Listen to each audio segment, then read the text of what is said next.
Yeah, sasa wimbo wa God Design wa Jux kwa kushirikiana na Phyno kutoka pale nchini Nigeria umeandika historia mpya ndani ya miezi 6 tu tangu kutolewa baada ya kuvuka streams zaidi ya milioni 5 kwenye Spotify. Hatua kubwa inayoweka wimbo huu kwenye daraja la juu la muziki wa Afrika Mashariki kwenye majukwaa ya kimataifa.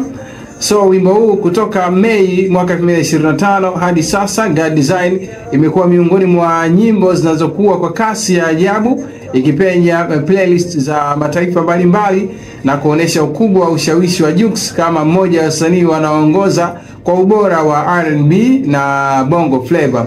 Wimbo wa God Design, kama ulikofahamu, ni wimbo ambao unapatikana kwenye EP yake Jux inaitwa A Day to Remember, EP ambayo ina nyimbo 7.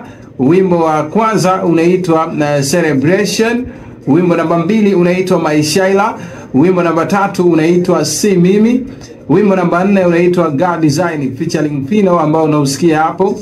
Alafu wimbo namba 5 unaitwa Ololo, wimbo namba 6 unaitwa You, alafu wimbo namba 7 unaitwa X19 Jux featuring D Voice.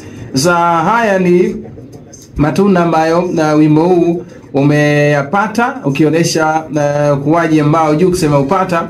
Ni ishara ya kwamba kuwaji wa streams ni ushahidi wa nguvu ya mashabiki na uzito wa production ya Fox Made It na brand ya Jux ambayo imeendelea kujiimarisha ndani na nje ya Tanzania. Kwa sasa God Design ndio wimbo wa Bongo uliofanya vizuri zaidi kwenye Spotify kwa mwaka 2025, ukizidi kuonyesha jinsi muziki wa Tanzania unavyoendelea kufungua milango ya kimataifa.